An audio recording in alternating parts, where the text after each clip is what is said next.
Uncle John was a huge wrestling fan. In fact, that's practically all he talked about: wrestling, wrestling, and more wrestling. And at every opportunity, he tried to convince his nephew Ben to come along with him to a wrestling match.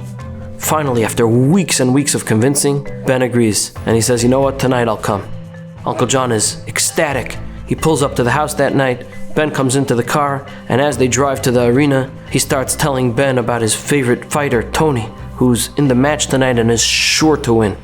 They pull up to the arena. Uncle John leads Ben to his box seats, and in short order, the match begins. The fighters start going at it. They're wrestling back and forth. The crowd is roaring, the music's blaring, and Uncle John is cheering, "Tony, Tony." But after 7 minutes, the unthinkable happens. Tony is wrestled down to the mat. Ben starts getting out of his seat, and he looks, and he sees his uncle, and his uncle's still there cheering, "Tony, Tony." And he turns to his uncle and he says, "John, what are you doing?" And his uncle turns to him and says, "What do you mean? Where are you going?" And he says, "What do you mean, where am I going? Tony's down, it's over." His uncle says, "Over? This is wrestling. It's not over when you go down, it's over when you stay down." The Pasuk in Tehillim tells us, "B'soy galov ata teshabchem." As the waves of the ocean rise, the Rebbeinu Shalom praises them. And the Baal Shem Tov asks, why is the Rebbeinu Shalom cheering for the waves of the ocean? And he answers something amazing. He says, these ocean waves, they've crashed 1,000,000 times before.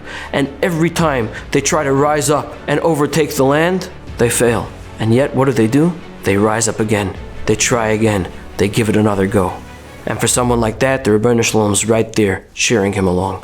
After Yaakov finishes his epic fight with Sarah Shel Esav, he's crowned with a new title, Yisrael. Why? Ki sarisa im Elohim ve'manashim v'tuchal. Because you fought with angel and man, and you were able.